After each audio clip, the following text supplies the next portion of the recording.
Birinchi, Türkiye Tashqi ishlar ministrligi Xitoyning Uyg'urlarga qarshi zulmlari haqida bayonot e'lon qildi. Tashqi ishlar ministrligi bayonotchisi Hami Aksoy munolarni bildirdi.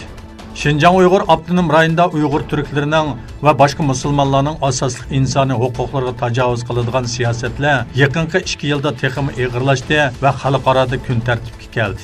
Abdurim Hitni hamda turk va musulmon kimligini saqlash yo'lida hayotini qurbon qilgan barliq qarindoshlarimizni duo bilan yod etamiz.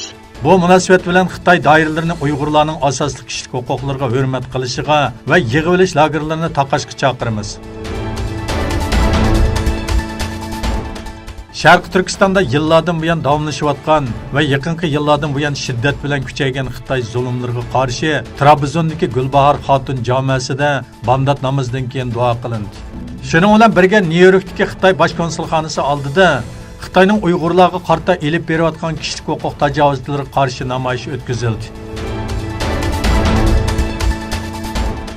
Suriye Asad hükümeti bilan Eron qo'llagan terrorlik tashkilotlarning Idlib jiddiychiligini pasaytish rayoni ichidagi aholilar rayoniga eppagan hujumida bir oiladan 5 kishi o'ldi.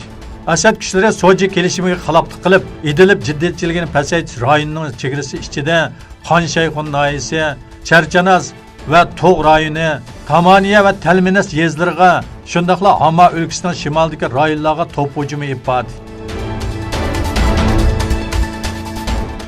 Öz salohiyatini yoshirgan bir to'p Isroiliya qismlari Rami Allohdagi bir jamoaga besib kirib, 3 kishini yaralandirdi. Isroiliya askarlari Rami Allohdagi Jamal Abdulnasir jamoasiga besib kirib, Falastin raqiblar va diniy ishlar ministrligida vazifa o'tayotgan Hamza Ganamni tutqun qildi. Rossiyaning Washingtondagi bosh elchisi Anatoly Antonov Rossiya rahbari Putin bilan Amerika prezidenti Trampning uchrashishi uchun ciddi hazırlıkla elib berish kerakligini, normal bir diyalog uchun Amerikaning ultimatumdan voz kechish kerakligini bildirdi.